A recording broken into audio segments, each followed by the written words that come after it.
Jim and I decided early on that that because Steve has the brains, that basically this show is about one guy with brains and two guys without brains.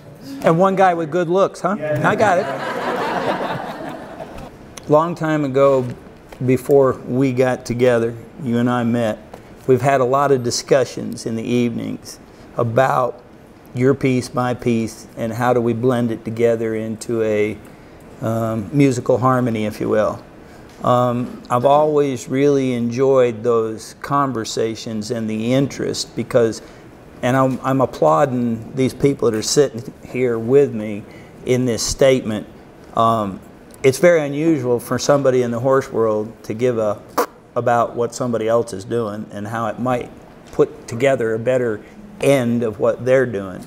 But I really want to make a comment here about what we're seeing, and what this is the beginning of is a team atmosphere in horsemanship and horse ideology. And we're just beginning here.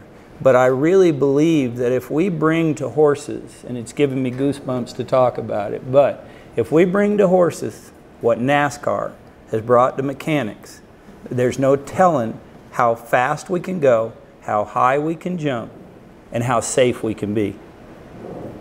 There's no reason why it can't all work.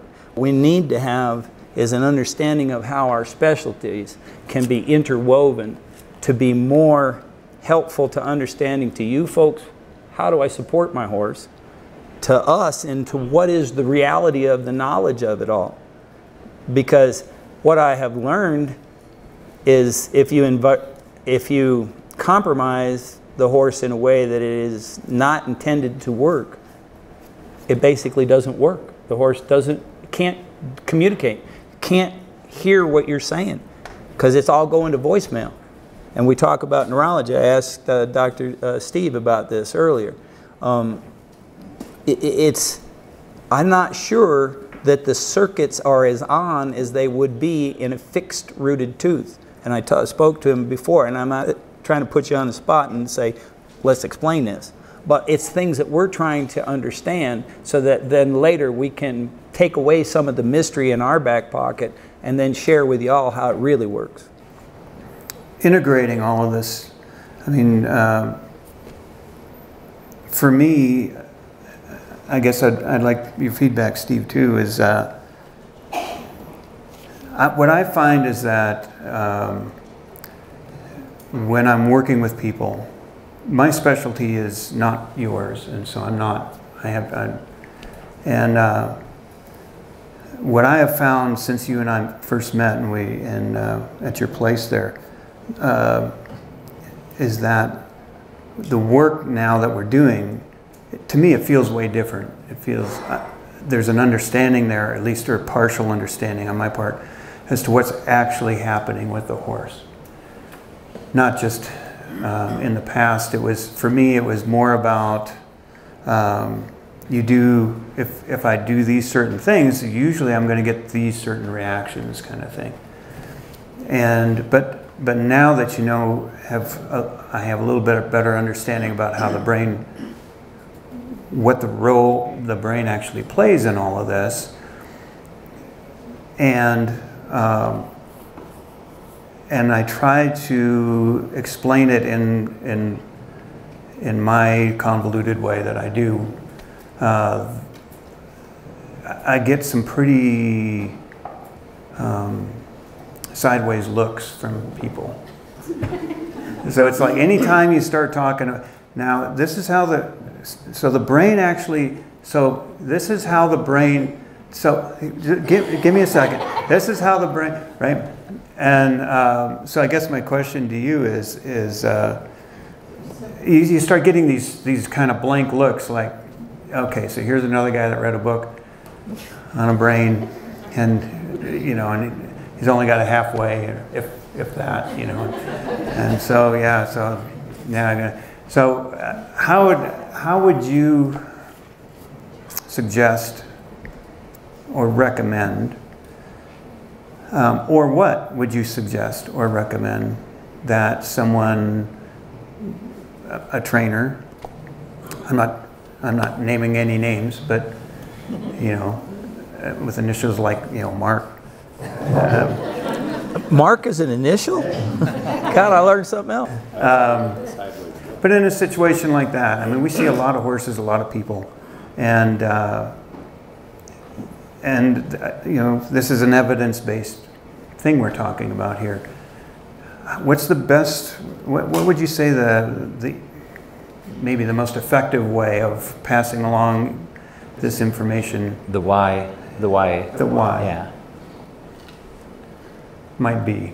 Yeah, and you might want to get some input from your audience as well, but science is the purview of everyone. And so you should not have to apologize for using that language. Yeah, but you haven't heard me talk.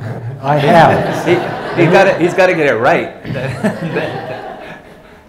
And you can always say, my understanding is that dopamine is related to learning and reward, and this is how we're going to use it. And for me, it's really gratifying to see your mastery because you were doing this. It's not like one day you said, oh, I heard about this dopamine stuff. That's going to make me do this, that, and this in the round pen. It was, I've been working with these horses all along, and I've been seeing all these things, and these are my observations, and I know what works and what doesn't work and why, and how to communicate to that horse, and I know I don't want him up here, etc. You just have now some language to attach to that legitimizes it, but it's cool for me to see that, you know, you're an equine behavioral neurologist just by doing stuff. You don't have to go crack a big book. I mean, Good. you've been Will this little one that we just all co-wrote be okay? There you go. I just get comfortable using that language, and if you get blank stares, I mean, what is your feeling about it? That's actually a pretty useful one. It's simple enough. Yeah. One chemical, not the whole range. Yeah, and I think people now, what they do, we'll get questions going. I think, look at who's in this room. You know, these are people that really want to learn, and some of these questions are so sophisticated. Yeah. I think, wow, I've never even thought of that, you know? So this is a group that is searching out knowledge, and I think Spencer's right. I think we're all on this wave, and we can feel it building, and we're cresting, and we're, you know, more and more people are saying, that's BS. And they're saying that emperor has no clothes on. That is not the way to go. And this is an opinion, you know, this is science. And when we get behind it, the welfare of the horse is really going to benefit. And that's really what we all care about. We just want to know, am I doing right by my horse? Right, am I really doing right by my horse? And we're all striving for that. We don't have all the answers. 5 years from now, the picture may look different, but we're learning and we're enthused about it. So these people they're going to want you to talk that way. I think. So I will have to read a book then. But you know, for me, like, you can't really argue if the horse doesn't have that part of the brain that's going to figure out what you just asked it to do. It's missing. It's just not there. You can't argue with that. And that's a pretty simple concept. You know, I almost understand it. Oh, they do? Okay. They do. You know, and for me, it seems so absurd. And John had asked me, you know, about that, and I said, early on, it's like somebody with no arms, and people saying, well, you know, the horse, this guy claps like this. Well, how does he clap? He doesn't have arms, right? So it's just absurd. So when people said, well, the horse is fractious and argumentative and this and that and this and that, and I thought, they don't have a frontal lobe. How can they be disrespectful? You know, it was so foreign to me, but everybody bought it because this was just... Somebody said it. Somebody said it, you know. So I knew brain, so I was just driven to say, hold on a second, you know, time out. The emperor doesn't have clothes here. And now more and more people, and you have every right, you are all scientists. You all go out there and you interact with your horse, and your horse gives you information, and that's epilogic, that's good information. that's legitimate, right? Even an N of 1. And just... The more people that use that language, the more it's going to be... becomes a language. A language, yeah, it becomes a Or language. don't use the language. The language, respect. My horse disrespects. Well, I mean the language of of science. Right. You know, yeah. Right. But that's what I mean, steering away from the other, Yeah, steering away moving away from that. The other argument, which is an argument. I think there's a paradigm shift, and it's starting to move in that direction, and people are tired of spending money on BS and being told things that, and it's an insult to your intelligence, really, you know? But I think those people are going to be left behind. I don't think we have to argue with them. I think we just have to promote what's best for the horse. A long time ago, I was training one of my horses to drive. I was learning at the same time, and I had a really sophisticated training operation. I had a tree where I tied them, and then at that stage of Jeremiah's training, I had a tire, which he dragged around. And so I had him in the harness dragging the tire, and I was leading him with the halter. And I'd learned now that you had to do it in smaller chunks, you know. But we're walking around with the tire in the snow, and he was pulling it around, and I thought, okay, we're done now. I'm going to go back to the tree, the training tree. And so I happened to cross the gravel driveway, and the tire made noise. And he spooked. He just flipped out. And so my first reaction was, well, that was stupid. Doesn't he know he's been pulling that tire around for 10 minutes, but he didn't put two to two together. All of a sudden, he heard a sound behind him, and the sound was scary, and he didn't think, oh, that's just the tire, you know. So that was a really good the training lesson for me, that I don't just assume that he's going to figure out that the noise comes from the tire and it's all safe, but they just have to learn something and let it process and create the pathways in general, and then you can teach them the next thing. Yeah, and I think that that's what we've kind of, a commonality we've found is that we're more effective when we're patient and allow time and allow the horse to figure it out and not move to step B and step C until the horse says, okay, I've got A, right? Mm-hmm, yeah. But I learned more than he did that day. So. Yeah. What kind of tree you use? So it was one of those Chinese elm. Oh, okay. We don't have them, so I can't practice your methods, huh? No. Okay. Spencer, you have anything to add? How about this? This question I got is for Chrissy. Because again, I'm not trying to stand up here and tell you how I do or what comes from what I do, but if I can give you examples, and this is a situation that happened up in Chrissy and Mark's barn in Estes Park, and I'll let Chrissy tell a little bit of the story about what was the situation with the horse, that, you know, fetlock joint. Oh, okay. So we had a mare that we got in. Mark had her until she was a 3-year-old, and then she was sold off. She had a really good home, and then those owners needed to sell her, so they sold her to some people who didn't like her very much. We got her from those people, and when she came to us, she had scratches or mud fever on her fetlocks. She was underweight, and she was pretty, not really wanting to do anything with people. So I spent 6 months. We shaved her fetlocks, I medicated them. This is through the winter. I did everything textbook. And 3 of her forelegs looked normal. Her right fetlock and pastern looked like a tube. So it was just, she was swollen. There was no more sign of the scratches or the mud fever, but she was just swollen.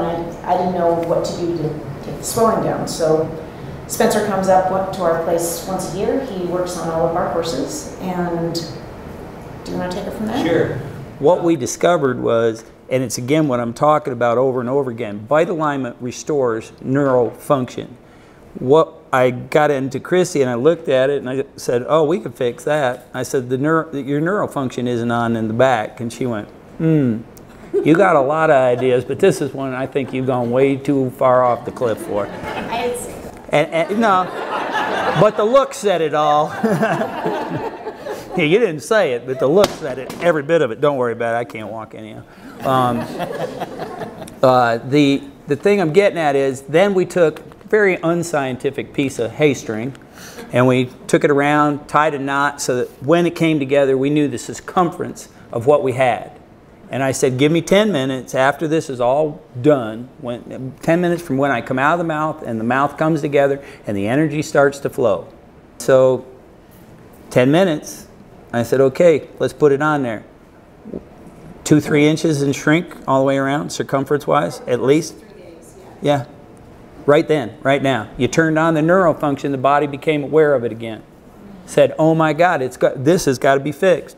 We've been asking you questions this whole weekend. You know, We're I gonna give wanted you to an ask opportunity Jim to ask something. that how did you come on the idea that you needed space and time with the horses you worked on? And what made you think that there was some brain chemistry involved at all? The space and... Can you repeat the question with some smaller words? Anytime an answer starts like that, you know something good's coming right after it. The space thing, actually, I picked up from an old horse chiropractor from New Zealand, and I tell this story a lot about how I put those together. He's an old horse chiropractor. He'd been adjusting horses for 40 years, and he learned from another old horse chiropractor in New Zealand who'd been doing it for 40 years, and he used very long lever, forceful adjustments. But he really knew how to read the horse, and after he'd got an adjustment, he'd get the nose around to the shoulder, and then he'd shove the head over to the other stall, and the horse would stagger around, and then after he did the adjustment, he would step back to see what the horse had to say. So he stepped back, and he just waited to see what would happen, and the horse, if he got a good adjustment, the horse would stand there and maybe shake its head and start to yawn repeatedly. So that concept of just stepping back to see what the horse has to say, you know, I got that from him, and the just waiting and doing nothing, I got that from them. But just putting 2 and 2 together is how it came to be. But I realized early on that the horse's nervous system was involved, because there was no with the bladder meridian technique, there's no mechanical pushing, there's no moving, there's no nothing. There's just making the horse aware of something that they're not normally aware of. They're blocking out whatever it is they're feeling in order to survive. So since there was no movement involved, it had to be the horse's nervous system doing something. And then just the more I did it, the more I realized that the horse is a flight survival animal, fight or flight or freeze. And if they don't have the option of fleeing, they brace, and they don't usually have the option of fleeing with us. So they internally brace or push against, or internally brace. So if you don't give them that opportunity to brace against anything, nothing to push against, then they would release tension. So then again, that's just, it has to be the horse's nervous system doing it. Then I learned the bigger words like autonomic and sympathetic and parasympathetic. So I could plug those in and sound like I knew what I was talking about. So. In the same regard, Mark, did you suspect that brain chemistry was somehow playing a role here? I don't know if I was thinking about it at that level at that time. Growing up, I worked with an old horseman, and he did everything really slowly, just, you know, and he could almost get anything done with a horse. He never had to raise his hand or never had to raise his voice, just kind of eased around him,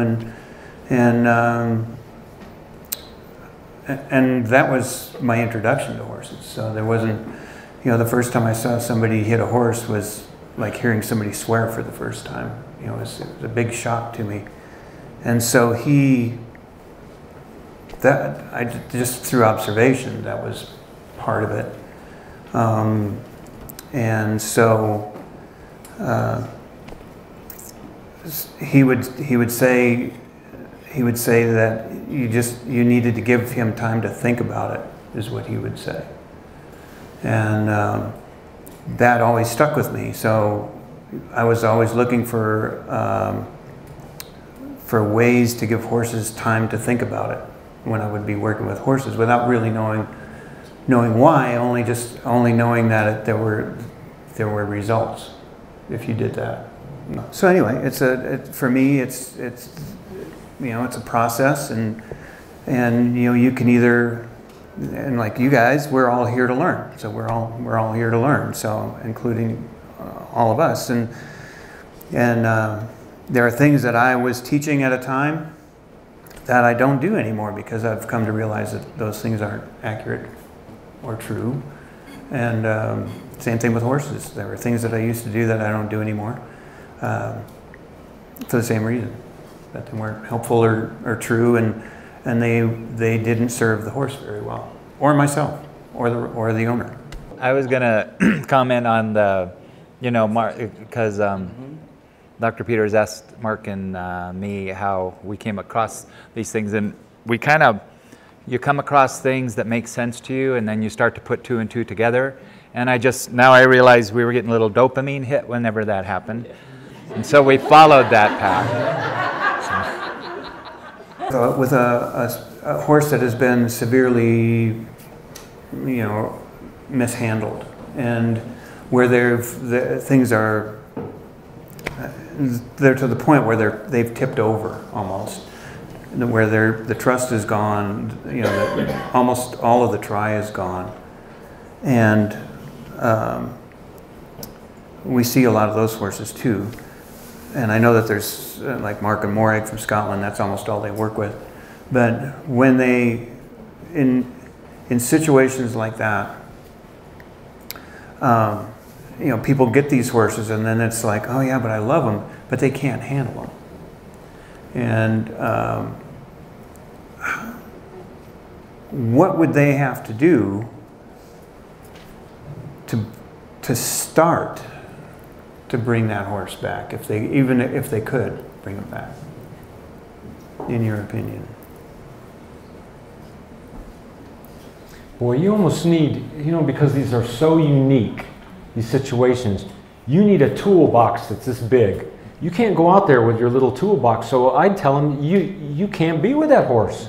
Because you have one or two things, you watched one or two videos, you know, you got some friends you ride with, and you can't serve that horse best. There's no way that you can help that horse, no matter how big your heart is, because you just don't have the tools. If your toolbox is this big, at least you know this is going to take time. This is going to take creativity. This might not work, I got to do this. That might not work, I got to do this. Would you agree with that? Absolutely, 100%, yeah. Well, I had this question, and others might have it too. We talked about this morning, I was trying to make the distinction between endorphin and dopamine. I kind of got the serotonin in a box over here, so, but because trying to figure out what's going on with the horse when we do a technique and they release tension and then they drop their head and they're kind of drugged, and I assumed endorphin because that was the only word I knew.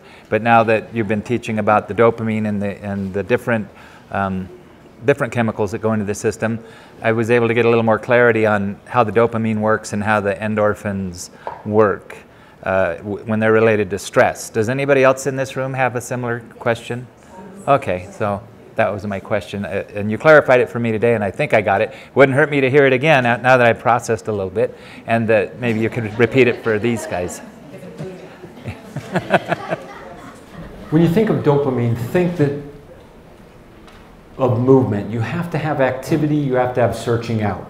That's how you get your reward. Even learning, you're searching out something, so you have to have the motivation to search out. So when you set up problem solving for your horse, that's when they're getting the dopamine.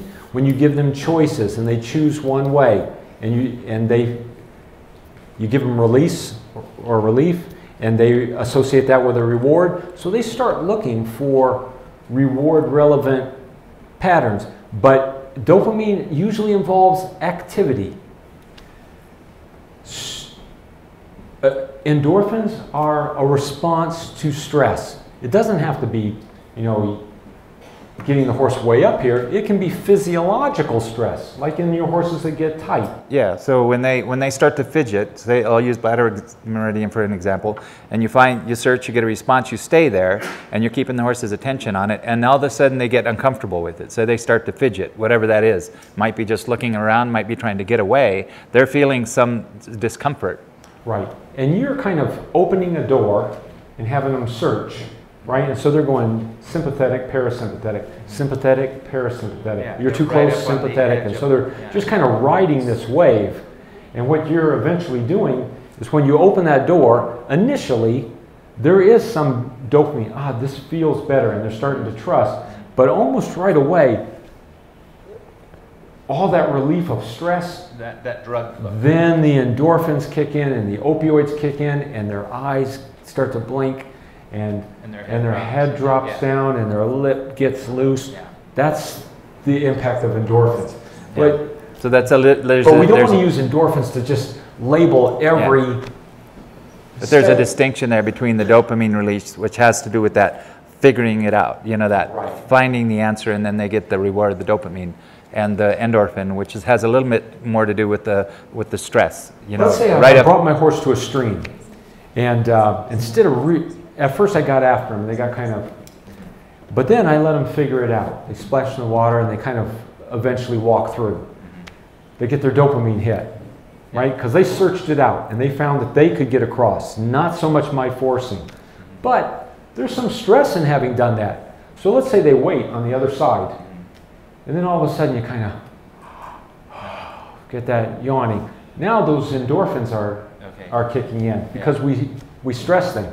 And if we leave them even longer, right, and they're thinking the thing through, then the serotonin will balance out. And serotonin is important because that's what helps to form associations. So then they come to another stream. If they come to a puddle, they can associate that because we've given them time to form those associations. If we get them through and we don't wait, we'll get them through, and they may have some of the same struggle getting back across that stream, or a stream that looks different, or a puddle. But they can start to form associations if we let them reflect. So that's the time piece. That's cool, because another piece of the puzzle just fit in there, the association, you know, learning through the association. That's what that serotonin, the reflecting does. Then they make that association. So cool, I just got another dopamine hit. Let them tap into the source. Could you say that again when you said about the serotonins? I just. Serotonin is a neurochemical that when we're emotionally balanced, apparently allows us to form associations with prior learning, or for dendrites to branch out. So dopamine, you get your hit for the behavior, and you can go on and you can come back and do that same routine again, or you can get your dopamine hit, that felt good, but leave them alone. And we get that licking and chewing, and just like the guy in the functional MRI replays that, and then pretty soon what we saw with the functional MRI is, wow, there's other areas of the brain lighting up. And when they're doing that, they're saying, oh, this is like this, and this is like this, and this is like this.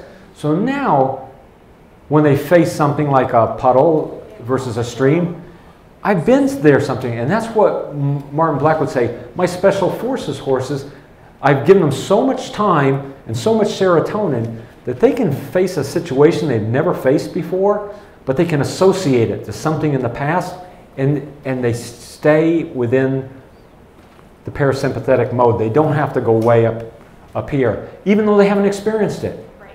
So waiting for them to form those associations, their brain will do it. Okay, so who has a question? Her hand's up the highest.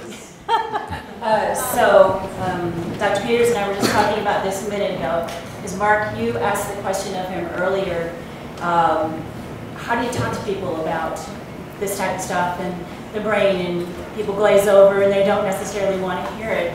And from my experience working with the public and having a lot of communication experience in classes and stuff, what I'm doing now, because I'm working with a lot of people with horses who have no idea about it, they're not in this place at all.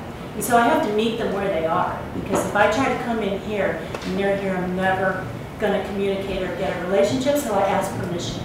And the way that I do that is I say, if I could show you a way that you could influence your horse's relationship with you, their health and all that kind of, would you want to know about it? Does anybody say no? They don't. They say, yeah, sure. And as soon as they say, yeah, sure, the door opens and you can say, here's some of the latest research, and go from there. Huh. But that seems to be the thing that's my saving grace in that. I can get a rapport with almost anybody if I first ask permission. And that's just the way that I do it. And it's very helpful if you're a trainer or you're talking to your neighbor who's not where you are with your horse and you see something, and all that kind of stuff that we have to deal with people. So I just wanted to throw that out there. Thanks. Next. Anybody find that helpful? Oh, yeah. Yeah. I did. A big part of it is awareness on what's really happening. We have a tendency to focus on the big thing, whatever that big thing is. So trailer loading, something unfortunate happens, and then the horse is looking and chewing. Now wait a minute, is he looking and chewing because of the unfortunate thing, or is he looking and chewing because something happened over here that allowed him to come out of the sympathetic for whatever reason, whatever, right? What happened over here? Not necessarily what happened here, but what happened there? Was there a turn towards the trailer and then something let go and then something, the problem that we have is that we're not always aware of what we're teaching. We think we know what we're teaching, but it may not be what they're learning. So oftentimes those are two different things. I'm teaching this thing and the horse is going, yeah, but I'm learning this thing.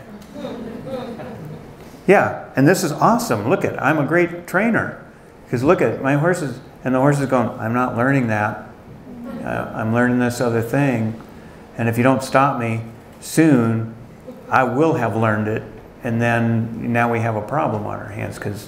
So why did he, at the end of that, why did he lick and chew? Because if he was in that state, he probably wouldn't do that unless something happened that told him or her that you can let go of that right now. Okay, now, can I build something on that? So instead of maybe interrupting it, for whatever reason, it's a hypothetical, but I don't know that I would want to know in real time what just happened there so that I can either reinforce that thing and build on it or redirect it. There might have been an opportunity there. Yes. That you missed. Yeah. And that's goes back to that self-awareness, that awareness of the more that we know what we're looking for, when we really know what we're looking for, we know when it's not there. And we also know when it is there. And if the ego isn't involved and our focus is clear, it makes it so much easier. But sometimes we're so focused on, there's a big explosion and the horse is now doing this other thing, and my focus now is on the big explosion and the fact that this horse is jumping around, and it's not really on what I'm really looking for from you is to take a step forward. That's all I just even think about going forward. That's all I really, and in amongst all of that, he may actually go forward. But if we're not there, if we're not thinking about it, if we're not really focusing on what we're looking for, and he offers that, we'll miss it. And now, whatever it is we're doing, we've lost that opportunity. Or maybe that's why he did it. He was on the end of the rope and then suddenly he softened on the inside. It felt better. Bang, there he got his hit of dopamine just because he released on the inside and felt better. And maybe there was a little bit of a release in the rope even though we maybe didn't feel it. So there's a lot that's going on in situations like that. And the more aware we can be, the better off we're gonna ultimately be as far as, and that boils down to timing and everything else that goes along with it.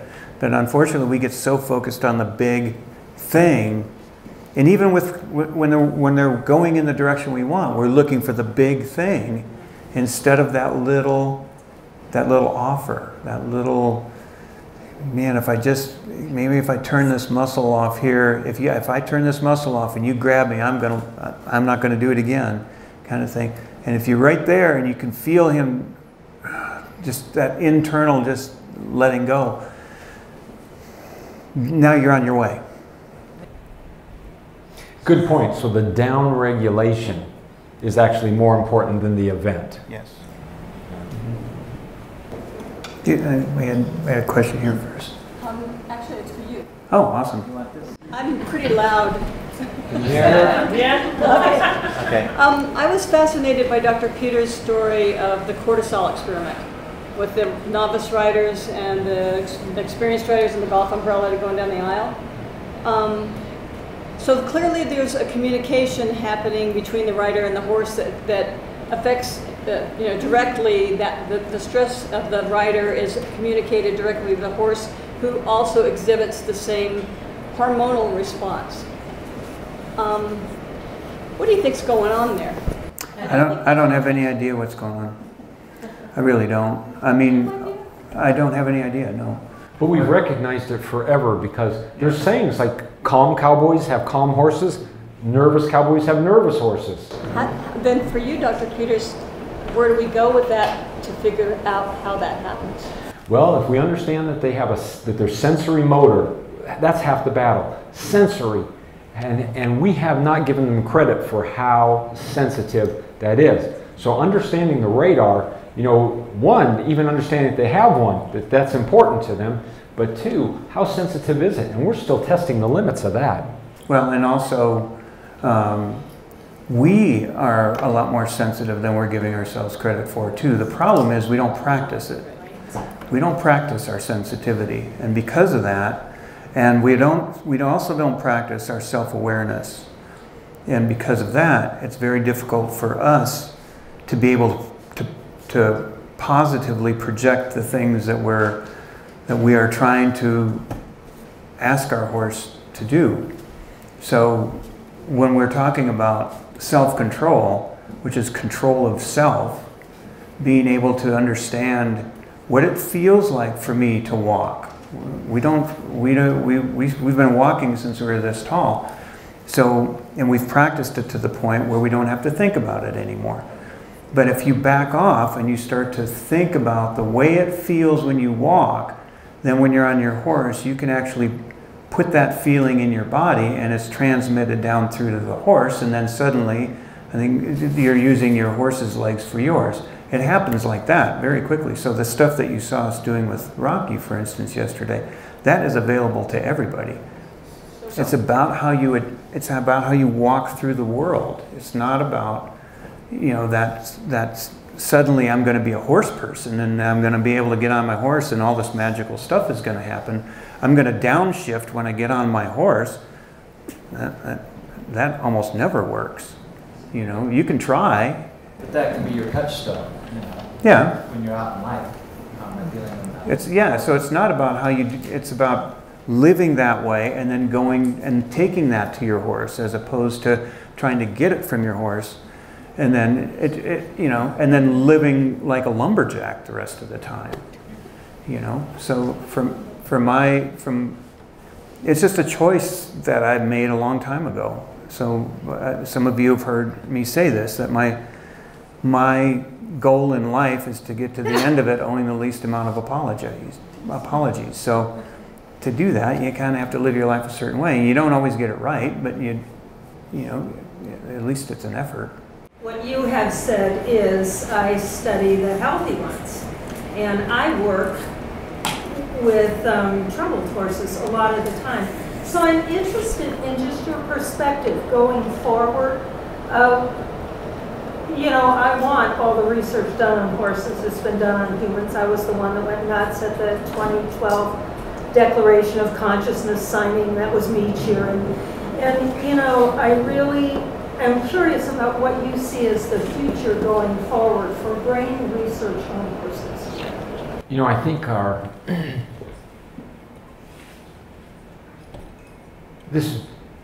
we're curious now.